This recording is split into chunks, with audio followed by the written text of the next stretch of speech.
Hello guys. तो जैसा कि आप लोगों को पता है हम लोग माइस्क्वेल सीख रहे हैं। ठीक है, तो माइस्क्वेल में अपन लोगों को क्या करना है अब आज हम लोग क्या टेबल बनाना सीखेंगे। ठीक है, तो टेबल तो कैसे बनाएंगे अपन लोग एंड्रॉयड में बना रहे हैं, मतलब एंड्रॉयड में हम लोग कर रहे हैं। ठीक है, जिनके पास पीसी नहीं है हम क्या करेंगे, एंड्रॉयड में करेंगे। तो एंड्रॉयड में भी माइस्क्वेल चल सकता है, तो वो हम लोग टर्मक्स के थ्रू कर रहे हैं। जिन्होंने नहीं देखा वीडियो में डाल दूंगा लास्ट में, देख लेना।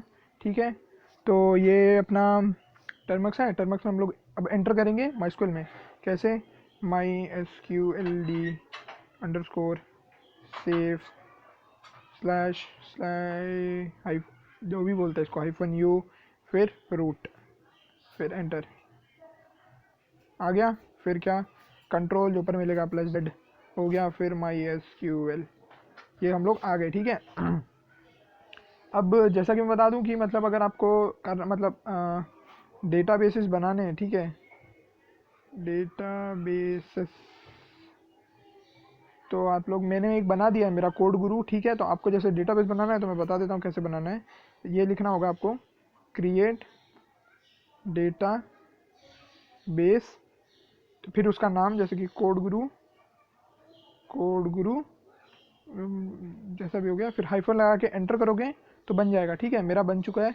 तो अब मेरे को यूज़ करना है वो, तो मैं डालूंगा यूज़ फिर कोड गुरु। ठीक है, फिर हाइफन फिर एंटर। मेरा डेटाबेस चेंज हो गया, कोड गुरु आ गया। ठीक है, तो अब मेरे को इसके अंदर क्या टेबल बनानी है। तो क्रिएट टेबल, टीचर के ऊपर बना रहा हूँ मैं, मतलब जितनों को भी जानता हूँ सबको टीचर ही बना रहा हूँ।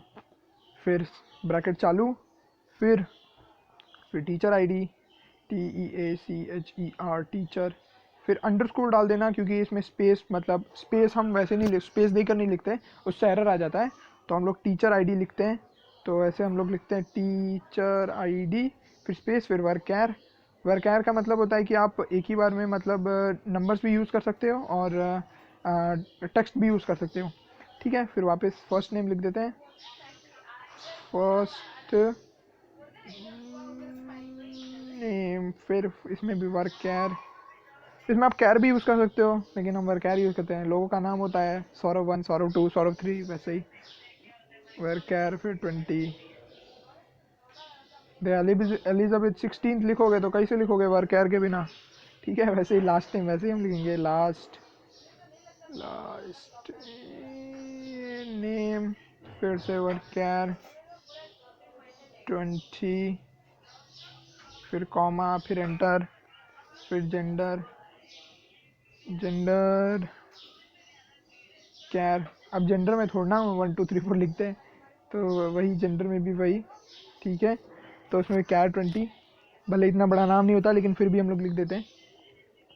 फिर date of date of birth BIRTH। देखो इसमें मतलब ये खुद के हिसाब से कुछ भी कैपिटल नहीं करता है, आपको कैपिटल दबा के करना होता है। उसी के हिसाब से आपका जब टेबल बनेगा तो उसमें वैसे ही आएगा। ठीक है, डेट ऑफ बर्थ में सिर्फ डेट लिखते हैं अपन लोग, डेट। ठीक है, डेट और फिर कॉमा। ठीक है, डेट में कैसे आता है, पहले ईयर आता है, फिर मंथ आता है, फिर डे आता है। ठीक है, डेट ऑफ बर्थ में ऐसा होता है। फिर सैलरी कैसे हम लोग इंटीजर में लिख रहे हैं, इंटीजर और 20। कोई इंटीजर्स मत लिख देना, गड़बड़ हो जाएगी। फिर डिपार्टमेंट नंबर, डॉट मत लगाना, नंबर जैसा भी कुछ लिख रहे हो डॉट मत लगाना, क्योंकि डॉट लगाने से भी वो आ जाता है 20। फिर अब हम लोग इसका एंड करें। मेरा बन गया भाई, इससे ज़्यादा नहीं होगा मेरे से, तो ये बना दिया मैंने। फिर एंटर किया, देखो आ गया मेरा, ये मेरा बन गया टेबल। ठीक है, अब मैं करूँगा शो टेबल, टेबल्स होगा ना, शो, देख लेते हैं, ट्राई नहीं रहता है वैसे, मेरे को लगता है टेबल होगा।